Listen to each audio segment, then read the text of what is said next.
Hello Storm friends, welcome to the Haven.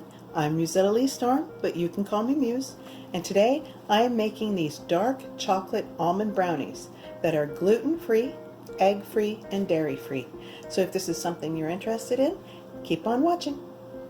We're going to start our recipe off by setting our oven to 350 degrees or 175 degrees Celsius to preheat.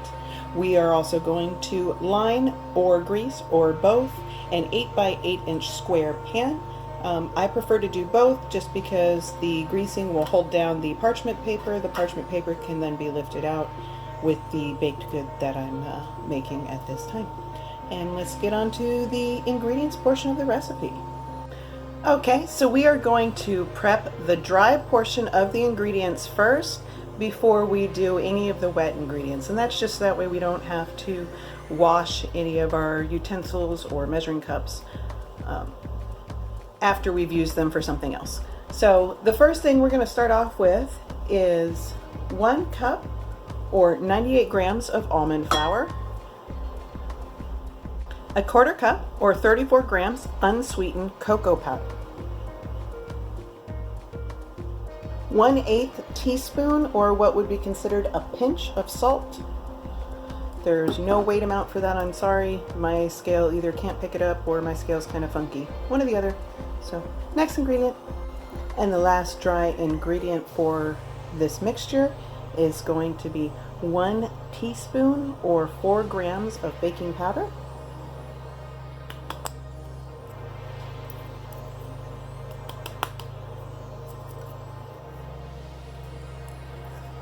and then we're going to take our whisk here and we're just going to whisk this all together until it's nice and mixed together and some of the lumps from the almond flour has broken up. If that's an issue that you have like I do, it looks like a little moisture might have gotten in there. That's okay.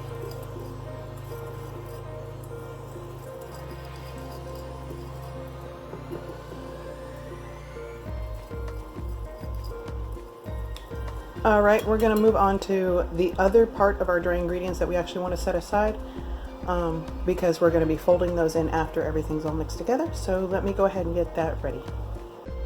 So for this portion, this will be nuts and our dark chocolate that we're adding. I'm going to be using chocolate chips, but you can always use just the dark chocolate block, whatever non-dairy dark chocolate you choose to use. The nuts we're using is whole almonds that we're going to cut up ourselves to do like sort of a rough chop on them, not like a perfect one, but if you want to buy pre-chopped almonds, that's perfectly okay. So we'll be using a 1/4 cup of almonds. Like I said, just rough chopped, or you can buy them pre-chopped if you like. I'm also setting less than a 1/4 cup aside of the rough chop to put on the top once the brownies are in the pan. I believe I just forgot to say how much the almonds weighed. So those weighed 58 grams. And then we're also going to do a 1/4 cup of dark chocolate, either chocolate chips, or you can buy a bar of dark chocolate and cut that up, chop it up to the amount of about a 1/4 cup or 67 grams. And then like I did with the nuts, I'm including some with a little bit of the rough chopped nuts that I'm going to sprinkle on the top when they're just before we put them in the oven. So now we're going to move on to the wet ingredients. Okay, our first ingredient is going to be 2 tablespoons or 37 grams of whichever non-dairy butter you prefer to use, and we're going to cream that until it's a little bit fluffy. And if you don't have a stand mixer like I do, you can always use a hand mixer, but it'll probably, let me not do that. It'll probably be easier if you have some kind of electric mixer to do this with, but if you've got the strength and the stamina, go ahead and do it by hand.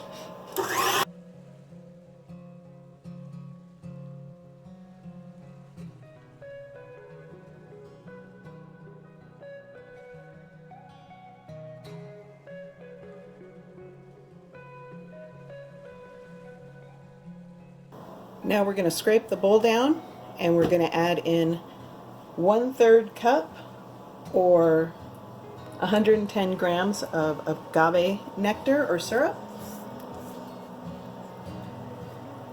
And then we're going to cream this back together again Now this will not look like when you like cream, butter, and sugar together or anything like that.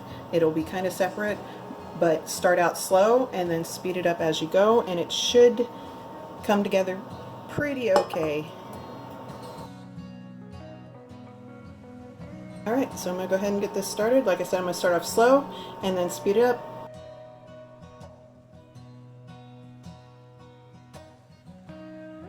Okay, I'm going to take a moment and scrape this down just a little bit because some stuff is sticking up on the sides, and then I'm going to do a little bit more creaming together, and then I'm going to stop because I don't want it to look too separated. I know it looks a little separated right now. It's just how it looks. There's no other way to get it to look differently as far as I know. As I work on my recipes, that may change, but for right now, when you mix agave and butter together, this is what it looks like.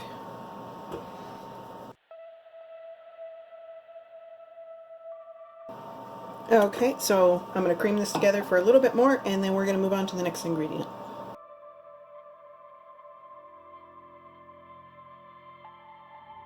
Okay, now that I've got that all nice and thoroughly mixed together, we're going to move on to our next ingredient. And before we do move on to that next ingredient, I did want to point out, as you can see, it does look like it's broken or separated. Normally you wouldn't want something like this to happen, but I believe it's because we're using liquid sugar. We're going to go ahead and add our next ingredient, which is going to be 1 teaspoon or 5 grams of vanilla. And then we're going to get that mixed in nice and thorough.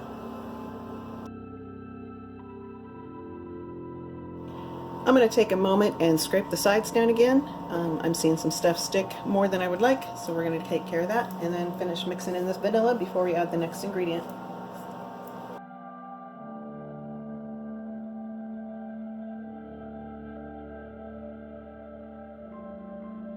The next ingredient is going to be whatever your favorite egg substitute is for 1 egg. The one I'm using is the one I used last time, which was from the Food 52 cookbook called Vegan 60 Vegetable Driven Recipes for Any Kitchen. I do have a link in the previous video that I used this egg substitute in.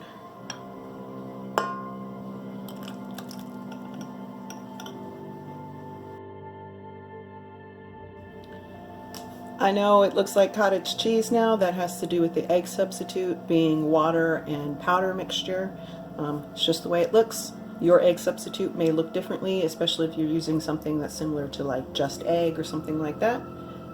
And we're actually on to our last ingredient, which is an almond milk, and we're going to use 1/4 cup or 65 grams.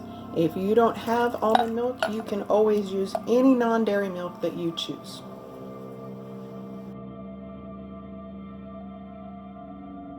Yep, still looking like cottage cheese. Again, that has more to do with the fact that it's got a lot of liquid in there at this point. I'm going to shake off my beater here because we're going to move to a different paddle.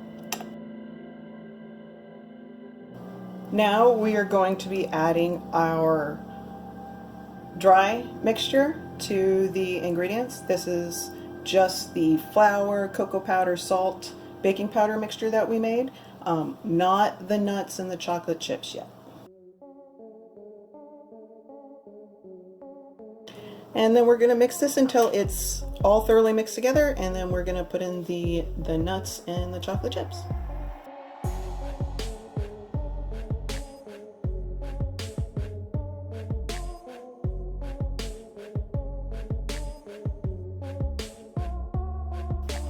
Alright, we're going to take the paddle off here, and then we're going to scrape everything down, and then we're going to add in the nuts and the chocolate chips for the inside, and then we're going to put this into the pan and then coat it, or sprinkle the other nuts and chocolate chips onto the top, and then we're going to bake.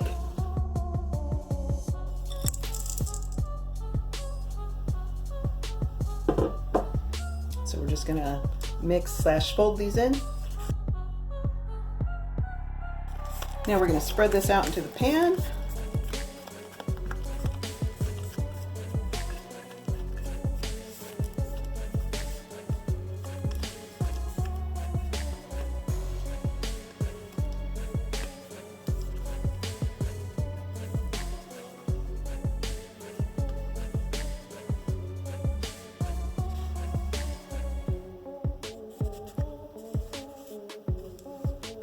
Apologize for my noisy kitties. Two of them make a lot of noise. One of them doesn't. She only makes noise when you're feeding her or giving her some treats. But the other two like to yell at me continuously because for some odd reason they don't think I have anything better to do than to pay attention to them. Okay, we're just going to get this all spread out here before we sprinkle on our other nuts.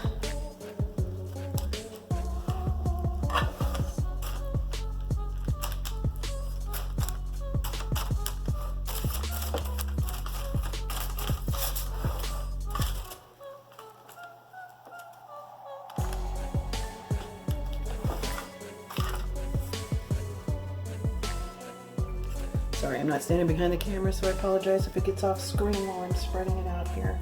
It's not my intention, but it also may not be able to be helped. Also apologize for anything where I block the screen. Alright, let's scrape this off and get this into the pan because that is a lot of brownie mix. Brownie batter mix. Yeah, it's a mix. I just mixed it myself from scratch. Get that nice and spread out. Okay. A little bit. All right, and let's sprinkle on the little bits of toppings here.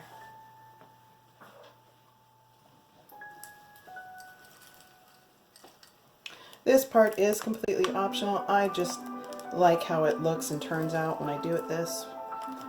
But if you don't want to put any like additional chocolate chips or nuts or chocolate bits or anything like that up here, you don't have to.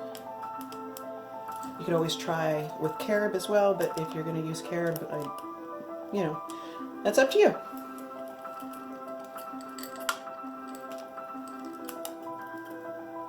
Alrighty, and so this is going to bake for 30 to 35 minutes, and I will be back with you then. Mr. Gara. So, speaking of cats that think that my time doesn't have anything better to do than to pay attention to them, is Bubba's here, Mr. Gara. He is allowed on the counter, but that's only because he has some bladder issues, and this is how I get him to eat his food and his water. Buddy, Mr. Gara, look at the camera. He's on YouTube's. Hey, oh, who's that handsome boy? Yes. Okay, you lay down. I'm all done cooking foods, or getting the foods ready, so you're okay. Alright, say goodbye. Hey good puppies. Say goodbye. Say hi, camera. Oh, I bumped it, sorry. Alright, I'm gonna get this baked.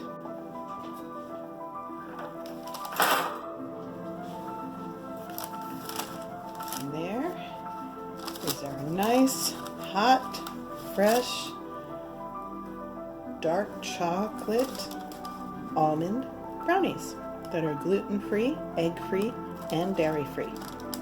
If you like my videos and want to see more from me, please subscribe, hit that like button, leave me a comment down below, and I will see you in my next one.